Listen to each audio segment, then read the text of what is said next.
I really get a kick out of making the garden a showcase for plants. There are many vegetables that really bring the drama, especially in this warm season. For this late March garden tour, I'll be planting seeds, installing a trellis for beans, and telling you about why I use shade cloth. What's up everybody? This is Scott from New Garden Road, here to inform, inspire, and elevate you. If you like this video, give it a big thumbs up and spread the word. While you're at it, subscribe and get notified for more gardening action.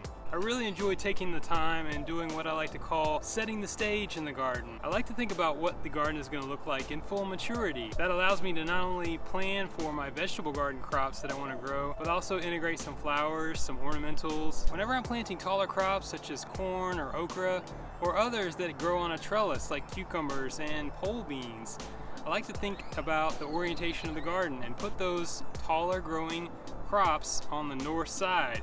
That way they're not going to shade out anything that's growing lower than they are. So each year I take some time, sit down and design where I'm going to put things and take a step back and visualize. Another thing that I'm taking a lot of time with now is my citrus trees. I have 16 citrus trees that I'm growing in terracotta pots. I overwintered them in a high tunnel greenhouse. Yesterday, I broke down my greenhouse. I pulled out my citrus trees. You can check out my video, 7 tips for growing citrus trees in containers. That will let you know exactly what I do year after year once I am at this point. But the fun thing is I get to be creative and think about where I want to put my citrus trees.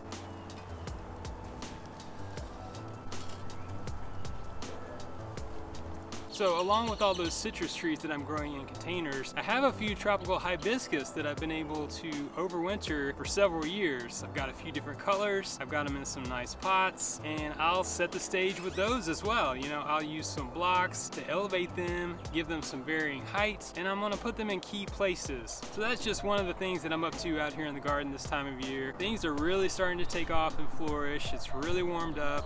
All the flowers are starting to bloom, and with that I'm bringing out some of the other plants that I've overwintered and seeing if I can get them a chance to shine. I've been spending a lot of time at home recently, and I've been really grateful because it's the time of year when I can plant a lot of seeds directly in my garden. That's really my preferred method. I don't have an indoor seed starting setup, I just don't have a big house that I can do it in. I want to mention a few of my favorite tools for planting seeds. First one is this handy spacing grid. I construct this out of the same steel fencing that I make my trellises from. This one is 12 inches by 12 inches and I can plant 9 per square foot. If I want to plant 1 per square foot, I just plant it right in the middle. And this enables me to move efficiently and without thinking too much about where to place the seeds. I even made one that was representative of planting 4 per square foot, 6 inches per plant. Now, I used some of the garden tape to just kind of tie this off and give me that grid pattern. You can make this at home pretty cheap if you got some of that fencing around. The other thing that I really like to use when I'm seeding is a screened compost. Now the reason you want to use a screened compost is to filter out some of the heavier, bulkier particles. A lot of times, particularly with smaller seeds, they don't really want to have anything in the way. You're just doing everything you can to help with their emergence and their overall health and well-being. Sometimes if there's something in the way, like a rock or a little piece of mulch, that could make it a little bit slower to come out. It might get a little bit deformed, or something might come along and try to take advantage. All right, one other tip I want to share with you. Whenever you're looking on your seed packages, which give you a lot of information in terms of planting depth, overall spacing, whether it's row spacing or final spacing once the plants emerge, you want to plant them at the right depth. Now, I have taken note over the years of one thing in particular, and that is my finger. I know it might seem kind of odd, but I just know that from this crease to the end of my finger, that's 1 inch. I hope it stays that way, and that enables me with an efficiency to plant my seeds at the right depth. So just a little tip there for you on planting seed depth. The final thing that's really important and crucial as you're starting seeds, to get them to germinate, you need to keep the beds watered, okay? You want to have even, consistent moisture throughout the soil until those seeds sprout. Once they sprout, you just let them grow, and then you water them like regular plants. You want to let the soil dry out slightly in between waterings. Always go for slow and low soakings once the plants get growing. Until they sprout, you need to make sure you're watering regularly. Sometimes that can take 3 times a day. If you have a watering wand or something with an attachment that gives you a shower pattern, that would be more ideal. They make specialized end pieces to watering wands. Dram makes a lot of these great pieces, and you can actually get one of those pieces that disperses a gallon of water per minute in a fine mist. Now that's ideal. You don't want to move the soil. You've got some seeds under there. They could be small, they can be big. Either way, if you give them a strong blast of water, it might dislodge them and it might make them subject to some extra stress. Okay, so I've been really looking forward to planting in this bed right behind me. It's one of those that's on the perimeter of my garden. In this bed in particular, I'm gonna plant some corn. I guess I should mention the corn that I'm gonna be planting is the Golden Bantam. All right, so that's what's going down. The first thing I'm gonna do, since I'm planting corn, I like to plant it in furrows, and I'll plant the corn a little bit deeper than the soil level. And then once the corn sprouts and it's about 6 inches tall, I'll basically dirt it up. That gives it some more support and stability as it grows taller. The other thing I'm gonna do that's really exciting, I'm gonna interplant, okay? When you interplant, you can get more out of your available planting space. I know that some of you out there probably heard of the Three Sisters method, where you plant corn and beans and squash in the same bed and they work together as a companion planting. So I'm doing that loosely here. I'm not planting any pole beans, but I'm planting corn, and under that I'm going to plant a squash. This one is a winter squash called Seminole. I wanted to mention a little bit about what I like to call Pest Patrol. You should always be observing in the garden, especially in the evening. If you can get out there with both hands and observe, look under the leaves, see if you can find any bugs. This will allow you an opportunity to catch any kind of infestations before they get large scale. I'm doing a lot of direct seeding this time of year. I'm planting my seeds directly in the garden soil. This is an open invitation for insects such as pill bugs, cutworms, snails, and slugs. One of the best controls that I've found for them is fairly low level. It's Sluggo Plus. The active ingredient is spinosad. That's a bait, a dried bait that you can sprinkle in the planting areas about every 3 weeks.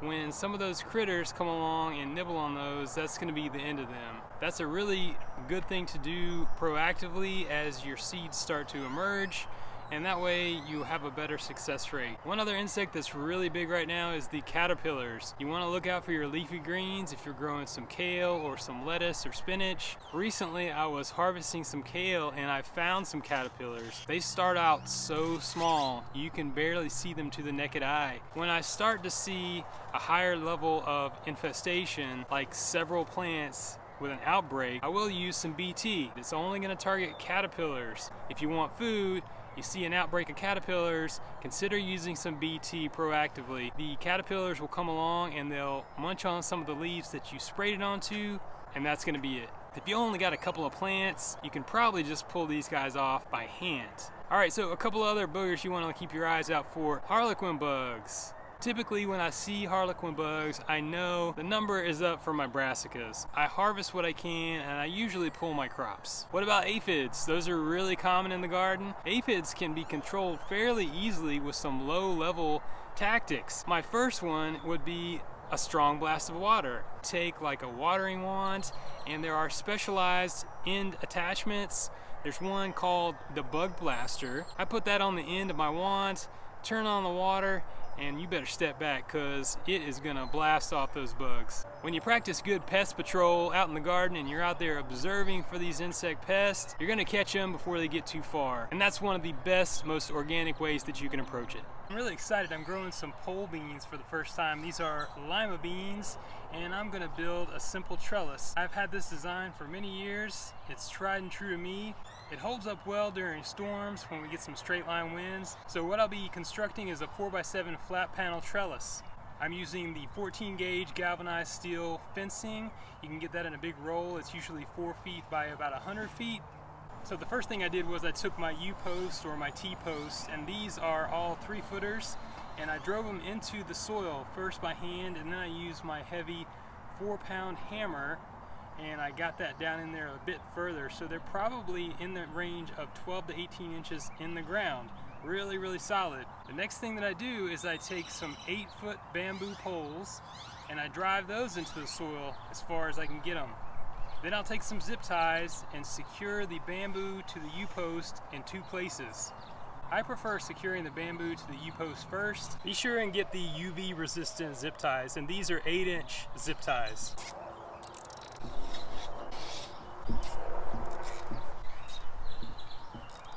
So now I'm ready to get the trellis fencing in place.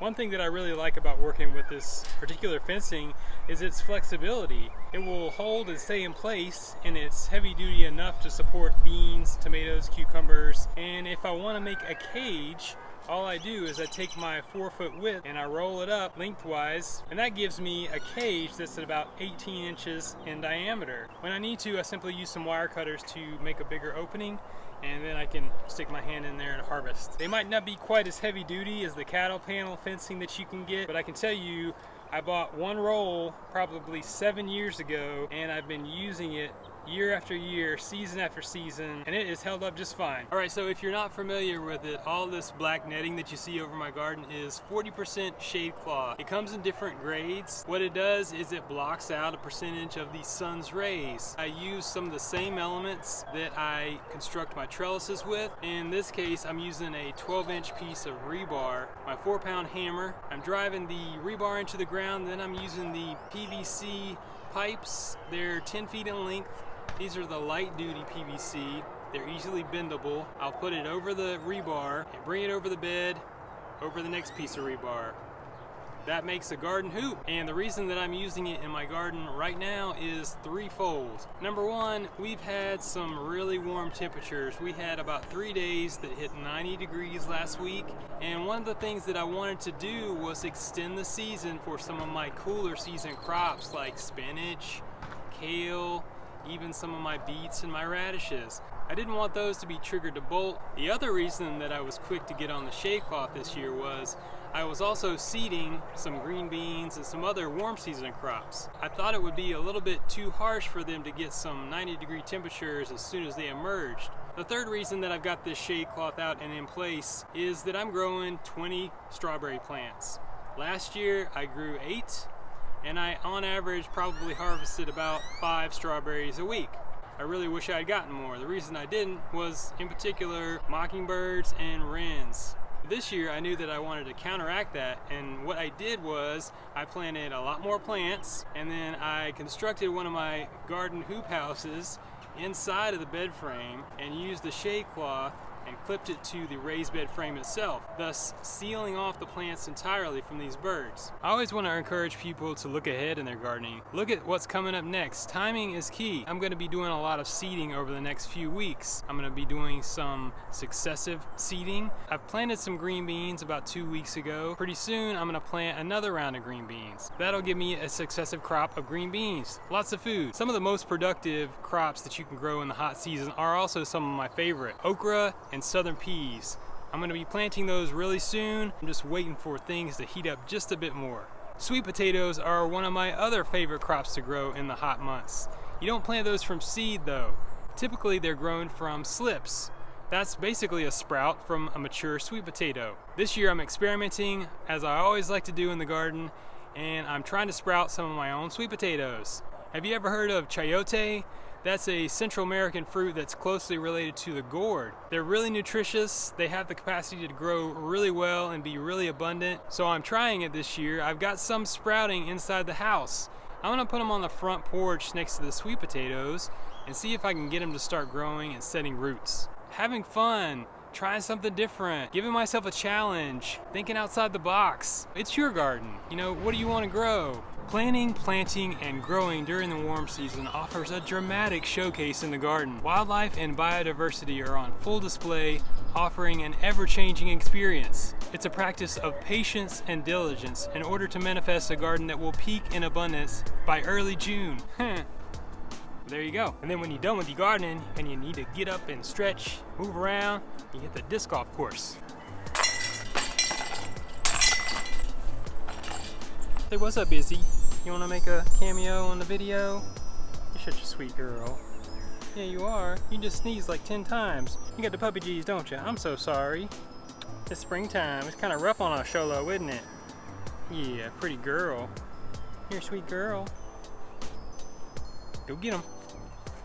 Check out some of the other awesome gardening videos on my channel. You can grow your own food.